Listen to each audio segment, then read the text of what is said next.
As of yet, the mason's speed bests that of the foul sea. He coats and lays each brick with an ever-increasing frequency and teeters on the walls above, nose scrunched up in revulsion at the bubbling stew that sloshes beneath. He is trained and adept, the learned student of many failures and costly oversights, and the iron resolve etched into his face is one of unequivocal determination.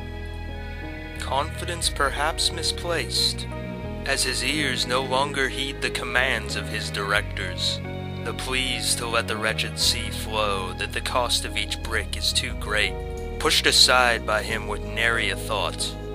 All that matters is his duty, and he scoffs at the lily-livered directors, once so wise in their decrees, now misguided, or worse yet, corrupted by the vile influence of the tumbling waves below. A tinge of fear rises suddenly and catches in his throat. If even the directors are infected, how does that bode for himself, the steely mason who has slaved for years above its stench, guarded only by his agility and fortitude? His eyes stray across the black hills, back to a time so long ago he questions if it were ever real. Surety, contentment.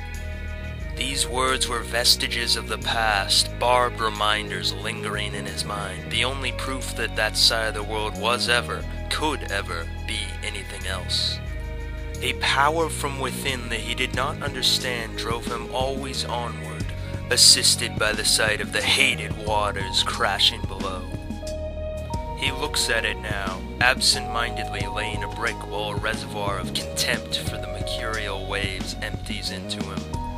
Like he had done countless times before, he moves to test the brick's stability, and feels the stone abruptly give out beneath him, its haphazard placement plummeting below while he falls backward, managing to cling desperately to the top of the wall. Fear washes in as he struggles to hang on, and he senses something pulling at him, beckoning and tugging him into that murmuring dark void. His grip weakens as a new pang of terror clangs within, an imminent descent into oblivion at hand. As the last bits of strength flee his struggling hold, the mason affords himself a final appraisal, one more look through his mind's eye if this had all been for naught. A voice inside suddenly roars back, dispersing the panicky dread like steam in the breeze, and sensing the seas pull on him slacken, the tenacity of the voice powers him up and over the wall. Any chance of cursory respite from it all proves elusive, as the sight of a group of figures moving towards the wall snaps him back into a state of rigid alertness.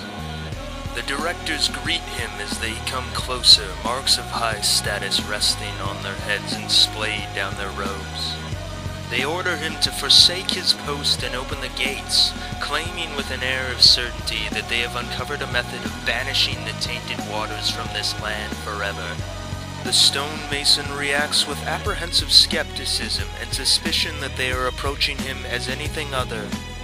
Then corrupted envoys of the filth stirs once more. He refuses, and accuses the directors of being transparent pawns of the enemy.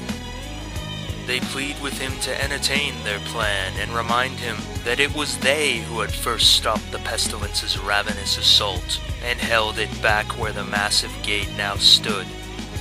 After all, they reason, if they were indeed corrupted, how is it that they are on this side at all, with life teeming in abundance around them? Their reasoning breaks through to him finally, and the stonemason relents, descending the wall's staircase with quiet resignation to the grounds below. The doubt he had harbored for the directors begins to percolate in himself as he trudges onto and down the path leading away from the gate, as uneasiness over his purpose, now divorced from the walls, clouds his mind. Eager to enact their strategy, the directors quickly shuffle into position in front of the gate and stand ready as the massive doors begin to swing open. The swirling dark wave hesitates at first, unsure about the figures huddled before it. Aghast at the towering malevolent force several times larger than they imagine, the directors react with astonished shock and turn to run. But it is too late.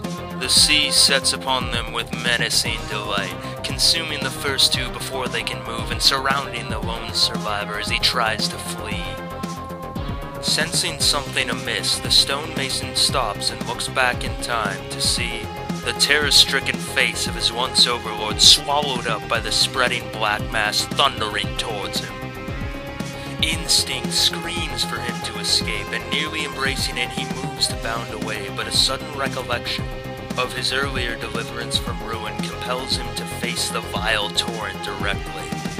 In that instant, he sees through the sea's illusion, revealing it to be little more than a vaporous gathering, solid only when believed so.